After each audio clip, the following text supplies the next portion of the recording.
اللهم تقبل صلاتنا اللهم تقبل قيامنا اللهم تقبل صيامنا وركوعنا وسجودنا يا أرحم وعلى آله وصحبه ومن والاه ولا حول ولا قوة إلا بالله وبعد.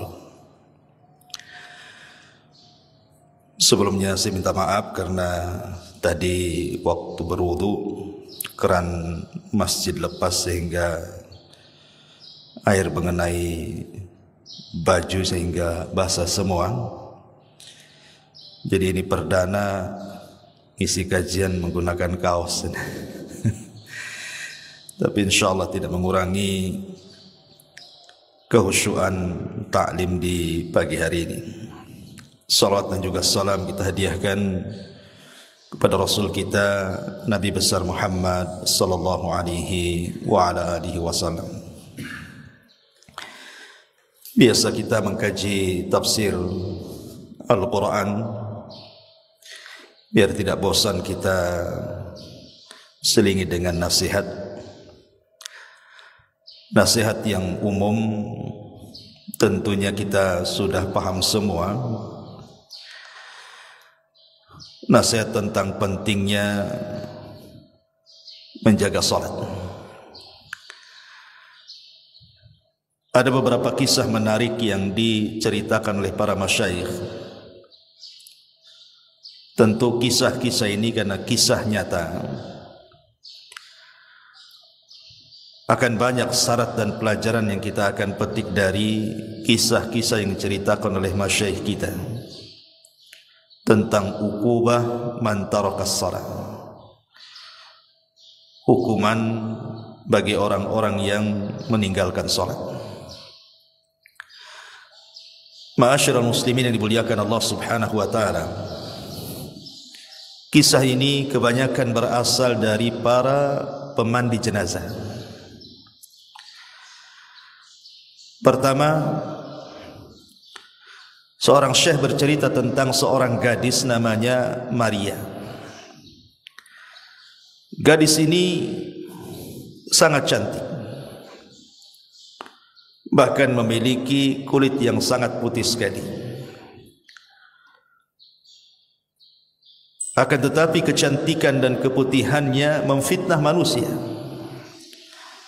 Semasa dia sekolah, mungkin setingkat aliyah, SMA mungkin di tempat kita, dia sudah terbiasa meninggalkan sholat, sama sekali tidak mau melaksanakan sholat. Padahal orang tuanya terus membimbing anak ini untuk sholat. Tapi Allah Subhanahu wa ta'ala takdirkan memang terkadang anak itu menjadi fitnah bagi orang tuanya.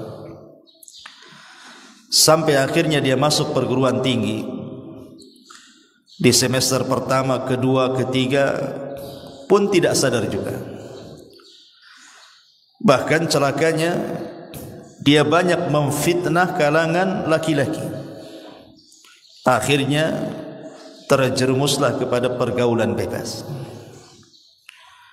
Begitulah awal dari meninggalkan salat, pasti akan mengundang kepada fahsya dan mungkar.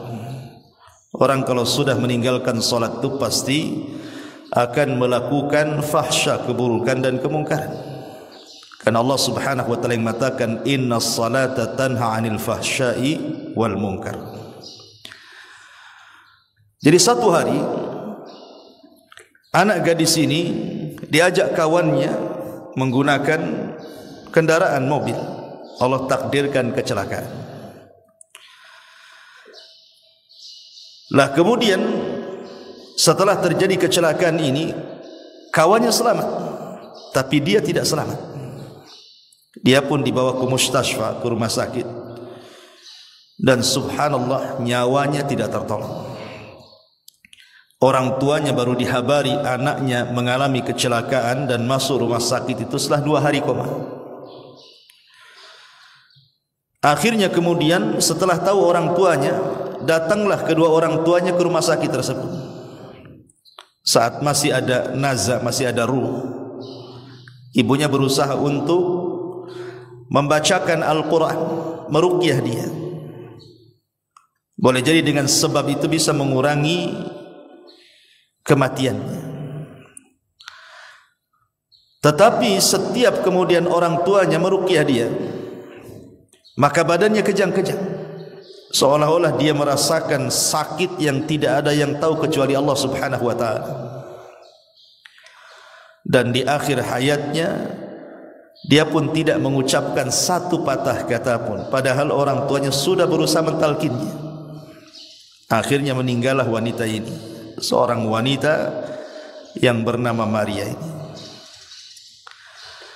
Kemudian jenazahnya dibawa balik. Akhirnya kemudian orang tuanya memanggil orang yang bisa atau biasa memandikan jenazah. Maka yang memandikan jenazah ini kemudian masuk ke tempat pemandian. Subhanallah, baru saja kemudian dia menyingkap kain yang menutup wajahnya itu.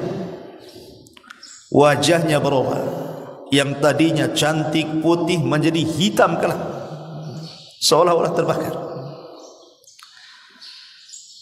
Yang lebih parah lagi, keluar bau dari mulutnya, rupanya mengeluarkan kotoran. Biasa orang memandikan jenazah membersihkan kotoran dari duburnya, tapi ini keluar kotoran dari mulutnya. Akhirnya sang pemandi jenazah ini tidak tahan karena baunya. Dia berusaha mengikat lehernya supaya tidak keluar lagi kotorannya, tapi terus keluar. Naudzubillah. Akhirnya kemudian dia pun tidak tahan keluar. Kemudian menceritakan secara rahasia kepada orang tuanya. Karena ini aib masalahnya kan kita. Akhirnya kemudian masuklah dia dan kedua orang tuanya, kemudian memandikan bersama-sama. Walaupun sesulit apapun, akhirnya selesailah pemandian itu. Kemudian diangkat jenazah itu, kemudian dikafani dan dikuburkan.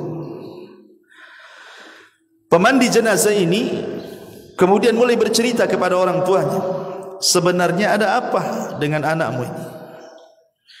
Kok bisa anak yang cantik, anak yang putih gitu kan, anak yang luar biasa di mata orang tuanya, saat kematiannya seperti itu?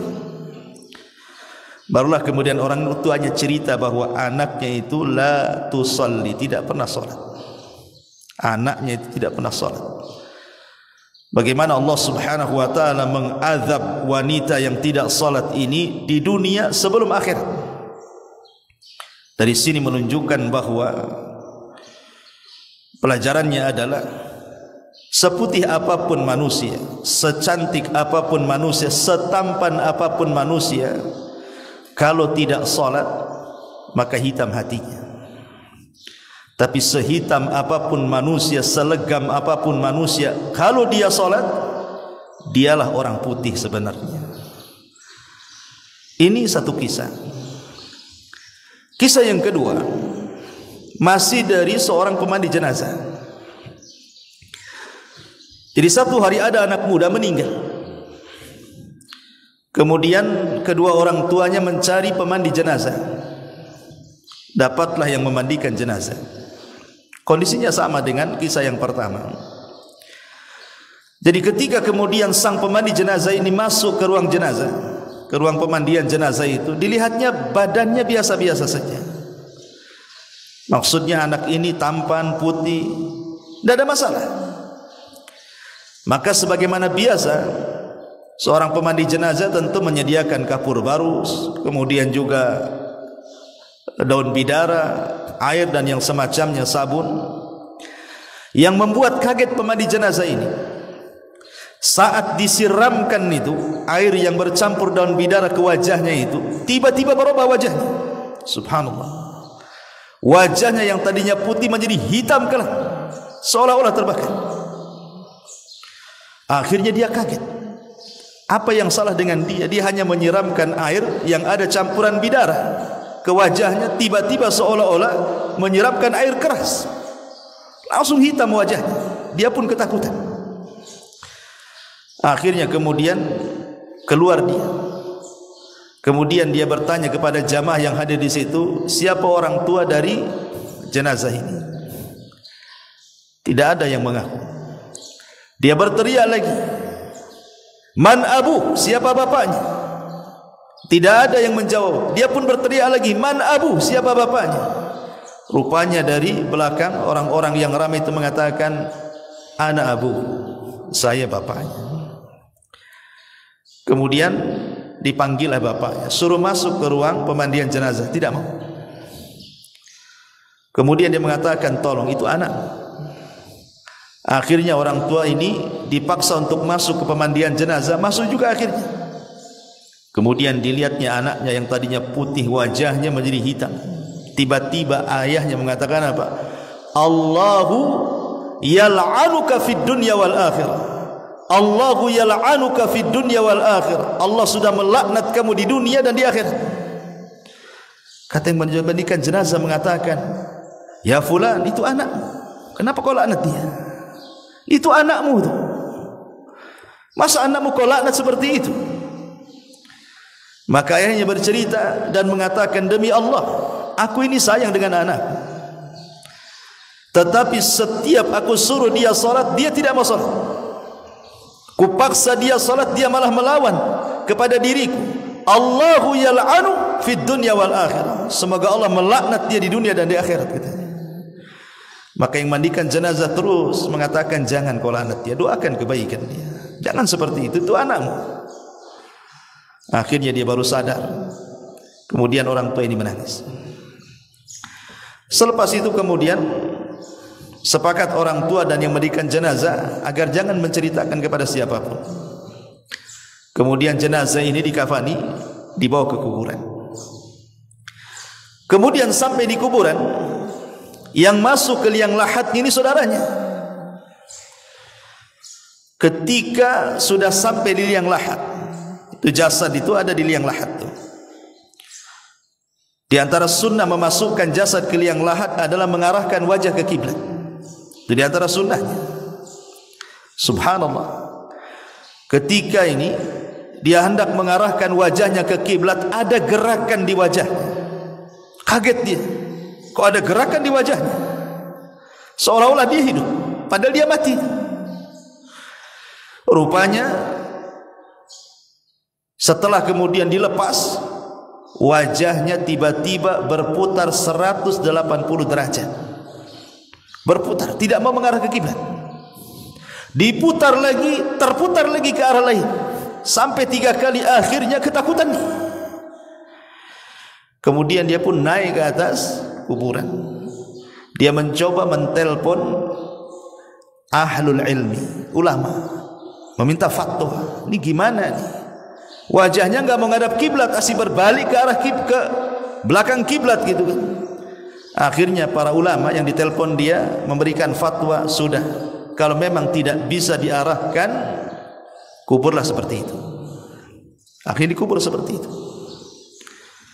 Kemudian setelah dikubur seperti itu, kemudian ulama yang ditelepon ini oleh saudaranya ini bertanya, aku belum pernah ditanya fatwa soal jenazah yang seperti ini. Saya mau tanya baik-baik, kenapa dengan saudaramu itu? Kenapa seperti itu? Maka saudaranya mengatakan, demi Allah wahai Syekh, orang tua kami mengajari kami baik, mengajari kami salat, menyuruh kami salat, tapi saudaraku yang satu ini tidak mau salat. Kata sang ulama, oh boleh jadi ketika dia benci kepada Allah, Allah benci kepada dia. Ketika wajahnya diarahkan ke kiblat, tidak mau mengarah ke kiblat, maknanya Allah benci dengan dia. Kemudian dia membacakan hadis, man ahabba liqa Allah ahabballahu liqa'ah, wa man kariha liqa Allah karihallahu liqa'ah. Siapa yang cinta berjumpa dengan Allah, ketika di dunia dia cinta berjumpa dengan Allah. Dengan cara apa? Salat. Karena salat itu perjumpaan kita dengan Allah, ikhwan. Makanya Allah mengatakan dalam Al-Quran itu, ketika Allah subhanahu wa ta'ala mengatakan tentang orang-orang yang melaksanakan salat, memang salat itu lakabiratun illa alal khashiin. Siapa orang-orang khasyi ini? Allah katakan alladzina yadhunnuna annahum mulaqu rabbihim. Orang-orang yang mereka yakin dia sedang berjumpa dengan Allah. Jadi orang yang sedang salat itu hakikatnya sedang berjumpa, berdialog dengan Allah. Ketika dia tidak suka berjumpa dengan Allah dalam salatnya, maka Allah benci berjumpa dengan dia. Makanya susah wajahnya diarahkan ke kiblat. Ini kisah yang kedua. Kisah tentang orang yang meninggalkan salat. Kisah yang ketiga. Ada seorang yang bernama Karim dan Salim. Kakak beradik itu. Si Karim dan si Salim ini. Si Karim ini orangnya ahli maksiat, suka meninggalkan salat, banyak dosa dia lakukan, narkoba lah macam-macam. Si Salim pula adiknya, orangnya baik, taat beribadah kepada Allah Subhanahu wa taala, tidak pernah meninggalkan salat, birrul walidain, dan luar biasa. Begitulah kadang-kadang dalam keluarga, ada yang baik, ada yang tidak baik. Itu ujian kan itu ya. Terkadang satu keturunan ayahnya baik, belum tentu anak-anaknya baik itu. Seperti si Karim dan si Salim ini. Lah akhirnya kemudian yang namanya si Salim ini adiknya, begitulah jiwa kalau sudah terbiasa baik, tentu melihat ketidakbaikan tidak akan suka. Itu fitrah itu, karena al-arwahu junudun mujannadah. Ruh itu biasanya tergabung dengan golongannya. Kalau dia orang baik, dia ingin kebaikan. Kalau dia orang jahat, pasti dia cenderung untuk melakukan kejahatan. Begitulah ruh. Jadi Salim ini tiap hari ngasih tahu si Karim bapaknya, kakaknya, supaya sholat, meninggalkan narkoba, meninggalkan kejahatan, kezaliman, dan begitu seterusnya. Sampai pada waktunya Allah takdirkan si Karim ini kecelakaan juga. Kemudian koma. Lah sang adik ini si Salim ini, karena dia orang soleh, dia ingin mendoakan kebaikan untuk kakaknya, karena kakaknya tahu tidak solat. Maka ketika koma sudah hampir 1 minggu nih, si Salim ini datang ke rumah sakit. Dia solat, dia berwudu, kemudian solat 2 rakaat, kemudian berdoa kepada Allah, minta supaya sang kakak si Karim ini disembuhkan. Subhanallah, doanya orang soleh, mustajab. Akhirnya dengan pertolongan Allah Azza wa Jalla, Karim ini sembuh. Komanya, sadar dari komanya, kemudian sembuh. Setelah sembuh, subhanallah, terkadang ada orang-orang yang ditegur oleh Allah tidak sadar. Sebenarnya kalau dia paham kecelakaan itu kan Allah sedang menegur dia sebenarnya. Tapi ada orang-orang itu yang a'anzartahum am lam tunzirhum la yu'minun. Kau beri peringatan dia, kau tidak beri peringatan dia, tidak juga beriman. Ada orang-orang yang jenis kayak gini nih. Jadi setelah sembuh dari sakitnya si Karim ini, kemudian si Salim mengingatkan soal ujian dia. Harusnya kau sadar, kau ini sudah kecelakaan, mau koma, mau mati, sudah sembuh, tak mau juga sholat. Ada apa dengan kamu ini? Sampai pada waktunya, rupanya si Karim ini punya kawan maksiatnya, kecelakaan, meninggal. Akhirnya si Karim ini ketakutan dia. Sejak itulah kehidupannya tidak tenang, selalu dimimpikan dengan mimpi buruk. Sampai pada waktunya dia pernah bermimpi melihat kawannya yang sesama ahli maksiat itu sedang diazab Allah Subhanahu wa taala dalam mimpinya. Naudzubillah. Dari situlah kemudian dia tersadar. Akhirnya dia minta maaf kepada adiknya si Salim. Sejak itu dia tidak pernah meninggalkan sholat. Alhamdulillah dapat hidayah. Ini kisah ketiga. Kisah keempat, kisah ini dikisahkan seorang imam masjid. Jadi kisahnya begini. Jadi ada di lingkungan situ, di masyarakat situ, ada orang baru datang. Kebetulan mungkin dia membeli rumah di situ. Celakanya tetangganya pula tak sholat. Cuman kadang dia kan tidak tahu, dia datang ke desa itu membeli rumah, dia kan tidak melihat tetangga, beli saja dia. Lah orang ini orang soleh yang membeli rumah ini, tetangganya pula narun muqadah, ya, yang suka nyala-nyalakan api kemaksiatan itu. Jadi ketika dia sholat ke masjid, imamnya kan heran karena orang baru kan. Kata imam, kau dari mana? Dia mengatakan, saya dari desa ini itu, saya ke sini beli rumah di sini. Kata imam, celaka engkau katanya. Kenapa aku celaka? Celaka, kau punya tetangga narun muqadah katanya. Kau punya tetangga narun muqadah, orang yang suka menyala-nyalakan api maksiat. Lah kenapa dengan dia emangnya? Ya fulan, tetanggamu itu tidak pernah sholat selamanya. Lihat, orang-orang sana itu kadang-kadang masalah-masalah seperti ini kan menjadi sebuah perbincangan gitu ya. Lalu kita punya tetangga gak sholat, mana pedulian tuh. Sholat gak sholat terserah dia lah kan gitu ya. Tapi di sana di Saudi masihlah peduli dengan orang-orang kayak gini. Jadi dia mengatakan, manusia di sini, maksudnya orang satu desa di sini, melaknat dia katanya, karena dia tidak sholat. Belum lagi dia banyak melakukan kezaliman dan kemaksiatan. Itulah berawal dari tidak sholat, akhirnya melahirkan dosa-dosa yang lainnya.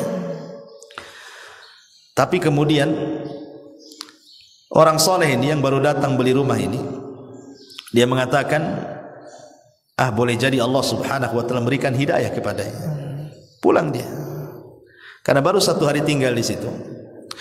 Ditengoknya tetangganya sedang duduk di depan rumahnya, di atabatil bab. Akhirnya dia pun mengucapkan salam, assalamualaikum katanya. Kata tetangganya, waalaikumsalam. Kemudian dia mengatakan, masya Allah, barakallahu fiik katanya. Dipujinya, demi Allah aku baru berkeliling desa di sini, semua manusia memujimu.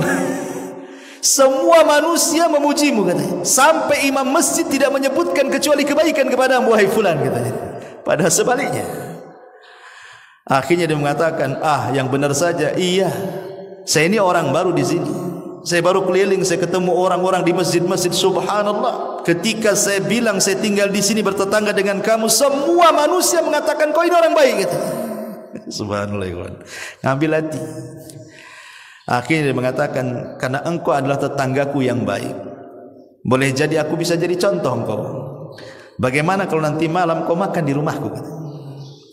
Akhirnya kemudian dikasih hidangan yang enak nih orang baru, orang baik, dikasih makan enak.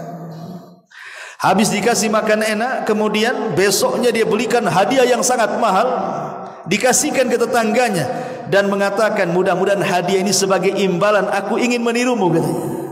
Ambil hadiah ini. Setelah orang ini dapat hadiah, dia pun merenung dalam rumahnya, merenung serenung-renungnya gitu kan. Apa betul saya ini orang baik katanya? Kenapa dia ngomong begitu? Sejak itulah ketika waktu subuh dia terbangun, melihat tetangga barunya ini ke masjid, dia ikut pula ke masjid. Kemudian dia pun sholat di saf pertama. Imam ini geleng-geleng kepala, karena selama masjid itu terbangun sampai hari itu, itulah sholat fajar pertama dia. Sholat fajar pertama dia. Ketika dia melirik kepada orang baru, senyum-senyum saja orang baru ini. Kata imam, ya fulan, kau apakan orang ini? Kau sihir dia? Dia tidak pernah melangkahkan kaki ke masjid. Macam mana dia bisa tegak di saf pertama pula kan gitu? Ada apa dengan kamu katanya? Kau apakan dia katanya? Dia mengatakan, tidak ada apa-apa. Saya hanya berkunjung ke rumahnya, kemudian saya ajak makan di rumahku, ku kasih hadiah, hanya itu saja. Rupanya Allah berikan hidayah kepada dia. Satu masjid bertakbir, Allahu Akbar katanya. Gara-gara orang ini, subhanallah. Ini kisah ikhwatu fiddin muliakan Allah Azza wa Jalla. Terlepas kisah ini nyata ataupun tidak nyata, saya mendengar dari YouTube gitu, para masyayikh menceritakan. Tapi yang jelas bahwa orang yang meninggalkan solat ini sangat bahaya sekali. Umar bin Khattab radhiyallahu anhu saat menjadi khalifah, dia banyak mengirim surat hampir ke semua wilayah kekuasaannya. Yang pertama Umar tulis adalah perhatian manusia tentang solat. Umar ini pertama dia berkuasa, kemudian Islam berjaya di zamannya, kemudian menyebar Islam ke seantero daerah di mana-mana. Umar pertama kali menyurati daerah-daerah itu mengingatkan soal salat.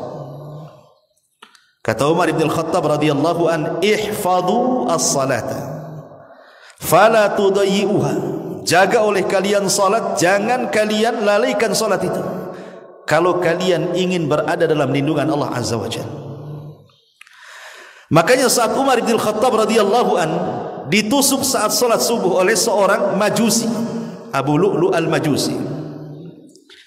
Kemudian Umar pun menghentikan solatnya karena pingsan pada rakaat pertama. Hendak ke rakaat kedua ditusuk saat jadi imam. Sampai-sampai dia mengira bahwa dia sedang digigit anjing. Dan dia mengatakan apa? Akalatni kalbun, akalatni kalbun. Anjing sedang menggigitku, padahal sedang ditusuk itu dari belakang beberapa tusukan oleh Abu Lu'lu' al-Majusi. Orang yang sangat dendam dengan Umar karena Umar membebaskan Persia. Akhirnya di rakaat kedua Umar kan tumbang tuh, yang menggantikan Abdurrahman ibn Auf. Kemudian Abu Lu'lu' ini dikejar, kemudian menyabetkan pisau yang ada di tangannya sampai 7 sahabat tumbang dan mati di tempat. Yang lainnya luka-luka. Kemudian dihadang Abdurrahman bin Auf, kemudian dia bunuh diri. Tapi Umar ini sempat diselamatkan. Ketika diselamatkan Umar ini, tabib didatangkan, setiap dimasukkan obat keluar dari bekas lukanya. Kata tabib, Umar tidak mungkin selamat. Umar ketika itu pingsan. Akhirnya kemudian orang-orang berusaha menyadarkan Umar bin Al-Khattab, tapi tak sadar-sadar. Ada orang yang paham kebiasaan Umar itu adalah salat, sehingga kemudian dibisikkan di telinganya dan mengatakan, ya Amirul Mukminin qad shalla, apakah kau telah salat? Subhanallah, hanya semata-mata diingatkan salat, terbangun Umar tu. Kan heran ya, orang pingsan diingatkan salat bisa bangun. Kita ini tak pingsan, kita ini hanya tidur. Kadang-kadang masjid musola itu bersaut-saut tuh, kadang-kadang corong pula ke jendela dia, tak juga bangun. Okelah tidur dia. Yang enggak tidur loh, yang hidup di jalan-jalan itu, suara azan lah, saut-sautan sana sini, pun sudah mati hatinya, tak tergerak juga. Umar ini sedang pingsan, diingatkan solat, terbangun dia dan mengatakan, Allahu qad shallait, katanya. Demi Allah aku tadi perasaan sudah solat, katanya. Ada seorang sahabat namanya Musawwar ibn Mahrama. Musawwar ibn Mahrama ini kemudian menceritakan tentang kisahnya. Maka Umar ketika mendengar bagaimana kisah dia tadi ditusuk di masjid, dibawa ke sini kemari, maka Umar bin Al-Khattab radhiyallahu an kemudian mengatakan kepada Musawwar ibn Mahrama, la hadda fil Islam liman taraka shalah. Tidak ada bagian dalam Islam bagi orang yang meninggalkan salat. Artinya orang yang meninggalkan salat itu tidak layak dimandikan, tidak layak dikafankan, tidak layak disolatkan, tidak layak dikuburkan di kuburan kaum muslimin. Karena orang yang tidak solat itu kafir. Rasul yang mengatakan gitu, al-ahdu bainana wa bainahumus shalah faman tarakaha faqad kafar. Perbedaan kita dengan orang kafir itu di solat. Siapa yang meninggalkan solat, kafir dia. Makanya Syekhul Islam Ibn Taimiyah rahimahullahu ta'ala menukilkan ijma, konsensus ulama, kesepakatan ulama, man tarakas salata jumlatan faqad kafar ijma'an. Siapa yang meninggalkan solat secara jumlah, maknanya lebih banyak meninggalkan dibandingkan melakukan, kafir secara ijma' ulama. Tidak ada khilaf. Yang menjadi khilaf ulama tentang orang meninggalkan solat apakah dia kafir atau tidak itu yang meninggalkan sekali-kali. Dia solat tapi meninggalkan sekali-kali. Apakah orang yang meninggalkan sekali-kali ini kafir atau tidak? Disinilah terjadi khilaf ulama. Tapi orang yang meninggalkan solat lebih banyak dibandingkan yang melakukan, kata Ibnu Taimiyah, ijma', sepakat konsensus ulama, kafir, tidak ada khilaf ulama. Tapi kalau yang sekali-kali meninggalkan, di sini khilaf ulama. Kata Syekh Albani rahimahullahu taala, lihat meninggalkannya. Kalau meninggalkannya dia kufur dengan kewajibannya, kafir. Tapi kalau meninggalkannya hanya karena malas, hanya karena ada hal-hal yang menjadikan dia tidak solat, ini tidak kafir, hanya fasik saja. Walaupun sebagian ulama lebih besar atau jumhurlah mengatakan tetap kafir. Orang yang meninggalkan solat walaupun sekali dua kali, dia harus syahadat lagi. Kenapa? Karena tidak ada satu dosa di mata para sahabat kalau meninggalkan bisa kufur kecuali solat. Tidak ada satu dosa yang kalau ditinggalkan bisa kufur di mata para sahabat kecuali solat. Artinya yang meninggalkan sekali-kali saja dikhilafkan tuh, apakah dia kafir atau tidak kan? Bagaimana orang yang meninggalkan solat secara jumlah, apalagi secara keseluruhan tidak solat sama sekali? Ingat satu kisah yang pernah saya kisahkan waktu khutbah Jumat. Ketika ada seorang ibu menceritakan soal anaknya kan, anaknya dari kecil sampai remaja sampai dewasa tidak pernah senang hidupnya, ada saja masalah. Entah masalah di pekerjaannya, entah masalah di kesehatannya, entah masalah di perjodohannya, pokoknya banyak masalah. Sampai akhirnya anaknya terbaring kaku, kena stroke, tidak bisa apapun. Sehingga ibunya, namanya ibu kasihan dengan anaknya, berusaha meminta fatwa kepada ulama dan mengatakan, ya Syekh, ada apa dengan anak saya? Apakah anak saya tersihir dari kecil sehingga hidupnya saya lihat tidak pernah senang? Apakah anakku mashur disihir? Kata Syekh tidak langsung mengiyakan, dia hanya mengatakan, apa anakmu solat? Disinilah jawabannya. Kata ibunya, anakku tidak pernah solat. Kata Syekh, itulah masalahnya. Kenapa anakmu tidak pernah senang dari kecil, remaja sampai dewasa? Karena anakmu tidak solat. Kemudian Syekh menceritakan, kenapa anakmu tidak solat sehingga tidak pernah merasakan kesenangan hidup? Ingat, solat itu adalah tali yang menghubungkan kita dengan Allah. Makanya solat disebut solat, diambil dari kata silah. Silah itu artinya hubungan, hubungan antara kita dengan Allah. Makanya disebut solat, karena solat itu kita sedang berhubungan dengan Allah. Ketika tali penghubung kita dengan Allah terputus, artinya terputus juga perlindungan Allah dengan hambanya. Ketika perlindungan Allah terputus dengan hambanya, maka Allah akan menjauh darinya, tidak akan memberikan pertolongan kepadanya, tidak akan melindungi dia, dan Allah akan banyak menimpakan musibah kepadanya.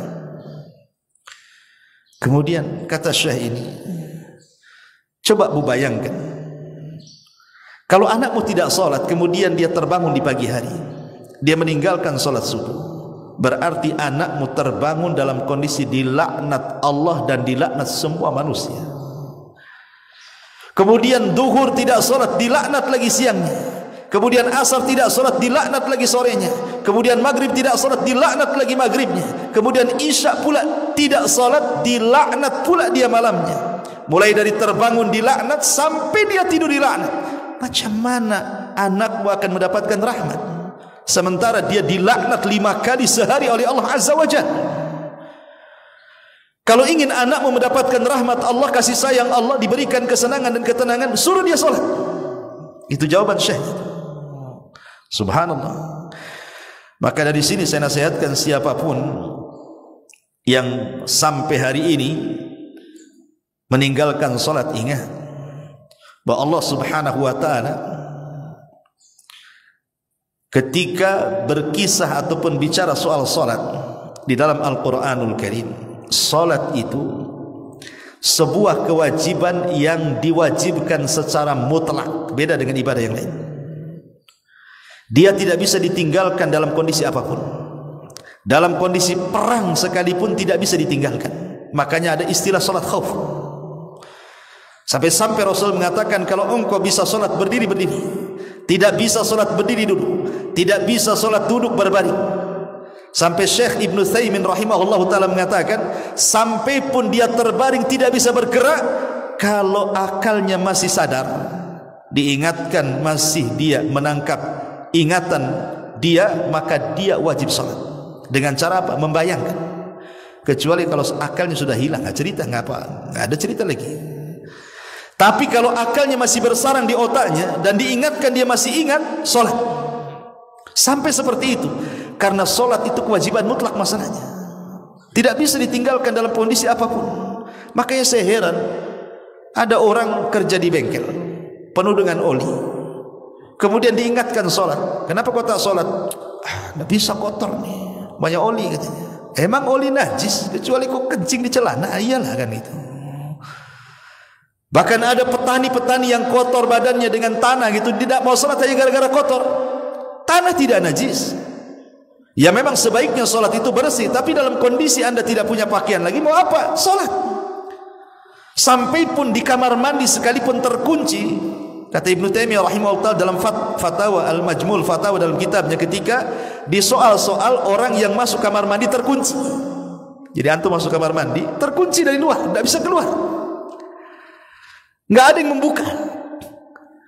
Pamannya antum masuk kamar mandi pagi sendirian di rumah, terkunci, mungkin baru ada yang membuka di sore hari, berarti lewat padanya zuhur dan asar. Bagaimana orang yang terkunci di kamar mandi? Kamar mandi kan tempat najis. Apakah kemudian dia harus menunggu orang yang membukanya sampai maghrib, ataukah dia solat? Kata Ibnu Taimiyah, solat di kamar mandi. Solat di kamar mandi, karena dia meninggalkan 2 waktu nantinya, zuhur dan asar. Kenapa demikian?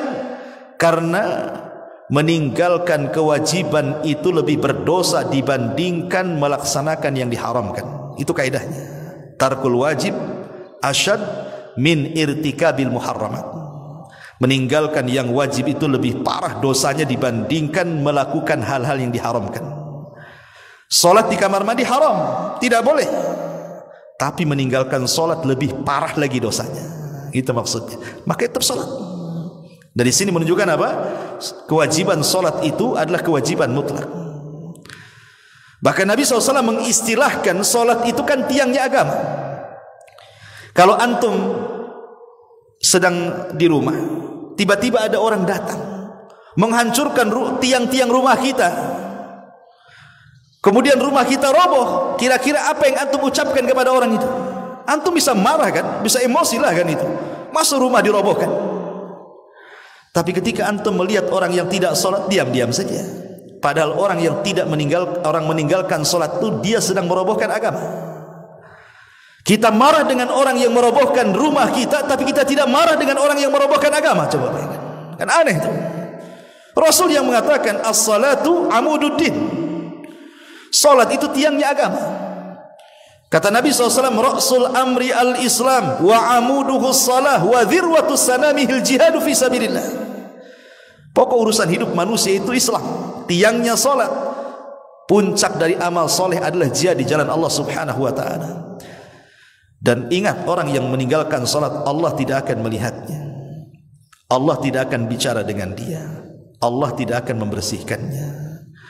Hilang cahaya di wajahnya, terputus dengan langit, tidak ada hubungan lagi dengan Allah Subhanahu wa ta'ala. Kalau dia mati, sekali lagi saya ulangi, tidak disolatkan, tidak dimandikan, tidak dikafankan, tidak dikuburkan di kuburan kaum muslimin. Bahkan kalaupun dia hidup, dia tidak boleh masuk Mekah dan Madinah, karena dia dianggap najis. Tidak boleh orang meninggalkan salat masuk Mekah dan Madinah. Bahkan tidak halal penyembelihannya. Kalau dia menyembelih binatang, orang yang tidak salat tidak halal. Bagaimana orang kafir? Halal penyembelihannya. Tidak bisa seperti itu. Bahkan kalau kita melihat di permulaan dakwah Rasul, surat yang pertama turun apa? Iqra. Rasul disuruh belajar. Kemudian surat setelahnya Al-Mudaththir dan Al-Muzammil. Muzammil itu perintah salat, walaupun salat sunnah. Kemudian setelah itu turun surah Al-Fatihah. Lah dari sini menunjukkan bahwa kalau kita perhatikan dari surat-surat yang awal-awal turun saja, itu tekanannya kemana? Ke salat. Ya, karena turun surah Iqra, kemudian Mudaththir, kemudian Muzammil, kemudian surah Al-Fatihah turun. Karena dalam salat itu kan tidak bisa seseorang itu sah kecuali membaca surah Al-Fatihah. Kalau surat-surat yang lain itu boleh dibaca, boleh tidak, sunnah hukumnya. Tapi Fatihah tidak bisa ditinggalkan. Makanya kenapa kemudian permasalahan salat ini permasalahan yang serius dalam Islam? Karena dialah yang menjadikan kejayaan Islam itu sendiri. Ingat Imam Mahdi kelak di akhir zaman, dalam hadis yang panjang sekali soal turunnya Isa bin Maryam. Ketika pasukan Dajjal itu mengepung pasukan Imam Mahdi di Bukit Tursina,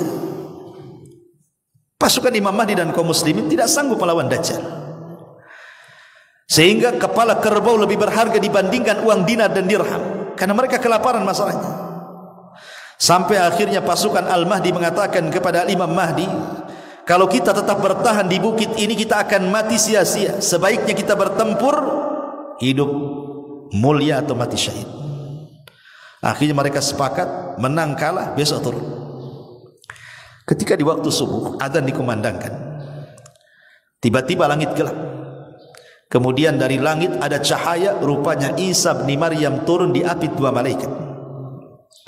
Kemudian menemui kaum muslimin yang ada di bukit Tur. Ketika itu qomat mulai dikumandangkan. Kemudian Imam Mahdi mengatakan, taqaddam ya ruhallah, silahkan kau yang jadi imam wahai Isa. Tapi Isa menolaknya dan mengatakan, setiap kaum ada imamnya, kau saja. Akhirnya Imam Mahdi yang menjadi imam. Kemudian Nabi Isa menjadi makmum di belakang Al-Mahdi. Salat fajar. Kemudian setelah itu, setelah selesai salat, Isa mengusap semua wajah pasukan kaum muslimin di bawah kepemimpinan Al-Mahdi dan menyebutkan tempat tertinggi di sorga. Bukan mereka akan masuk sorga, tapi menyebutkan tempat tertinggi di sorga. Maka berbahagialah orang-orang yang diusap Isa bin Maryam kala itu. Maka setelah itu mereka turun gunung, kemudian menghancurkan tentara Dajjal, dan Dajjal mati di tangan Isa bin Maryam. Syahidnya apa di sini? Kemenangan peperangan Al-Mahdi dan juga Isa melawan Dajjal dilakukan setelah salat fajar. Syahidnya di sini. Makanya ada seorang jenderal Israel dimuat dalam majalah. Dia mengatakan kalau seandainya salat subuh di Palestina itu sebanyak salat Jumat, kalau setiap masjid di Palestina salat subuhnya sebanyak salat Jumat, Israel akan tumbang dengan sendiri, karena kekuatan ada di situ. Artinya kalau kita cerita tentang kekuatan Islam, Islam harus jaya, Islam harus kuat. Kalau masjidnya kosong, menghayal Anda. Kekuatan itu ada di masjid. Makanya kata ulama mengatakan, kalau seandainya manusia itu bisa mereka merekatkan kekuatan dalam masjid, itulah kekuatan yang hakiki umat Islam itu. Karena mereka sedang menyambung hubungan mereka dengan Allah, disitulah Allah memberikan pertolongannya. Jadi salat ini perkara yang sangat penting sekali. Jadi saya nasihatkan kepada siapapun yang mendirikan salat, bertobatlah kepada Allah Subhanahu wa taala, karena hukumannya di dunia ada sendiri, di kuburan ada sendiri, di padang mahsyar ada sendiri, bahkan di neraka disediakan satu neraka yang disebut dengan sakor. Masalakakum fi sakor. Kenapa kalian bisa masuk neraka sakor katanya? Apa jawaban penduduk neraka sakor? Qalu lam naku minal musallin, karena kami tidak salat. Bahkan suatu hari Nabi SAW pernah diperlihatkan satu azab kubur yang mengerikan. Dilihatnya Nabi SAW ada orang yang ditelentangkan. Dia sedang terlentang tuh satu orang. Kemudian di sampingnya ada orang berdiri membawa batu. Kemudian batu itu dibenturkan di kepalanya sampai hancur. Kemudian orang yang membentur batu ini pergi mencari batu lain. Setelah dapat batu lain, datang lagi, kepalanya sudah balik lagi semula. Dibenturkan lagi, cari lagi batu, datang lagi, bentuknya menjadi semula lagi. Subhanallah, kullama nadijat juluduhum badalnahum juludan ghairaha liyadzuqul adab. Setiap dihancurkan kepala mereka, Allah ganti dengan kepala baru. Setiap dihancurkan, Allah ganti dengan kepala baru, sampai merasakan azab Allah. Nabi SAW sampai heran, bertanya kepada Jibril, "Mahadha?" Ada apa dengan orang ini? Maka Jibril memberitahu Nabi SAW, orang ini adalah man nama an salatil maktubah. Dia orang yang tidur saat datang salat wajib. Setiap datang salat wajib malah tidur. Datang duhur tidur, datang asar tidur, datang maghrib tidur, datang isya tidur. Subhanallah. Ini hukumannya, ini di kuburan ya. Kalau di dunia jelas. Pasti, saya pastikan orang yang tidak pernah salat hidupnya akan kacau dan tidak akan tenang. Kenapa? Karena Aisyah menceritakan, kana Nabi sallallahu alaihi wasallam idza hajabahul amru fazi'a ila salat. Nabi itu kalau ada kesulitan yang tidak bisa keluar dari situ, Nabi juga manusia, pasti ada kesulitan kan itu. Aisyah radhiyallahu mengatakan Nabi itu kalau ditimpa kesulitan yang sangat menyulitkan bagi dia, dia langsung salat. Jadi untuk memecahkan kesulitan itu adalah salat. Ya, salat itulah yang kelak akan mengurai masalah. Makanya ketika Nabi Ibrahim alaihi salatu wassalam ditangkap istrinya oleh Raja Zalim, Raja Fir'aun Mesir, dan hendak kemudian digagahi kehormatannya, Ibrahim salat. Dia munajat kepada Allah untuk diselamatkan istrinya. Akhirnya istri diselamatkan.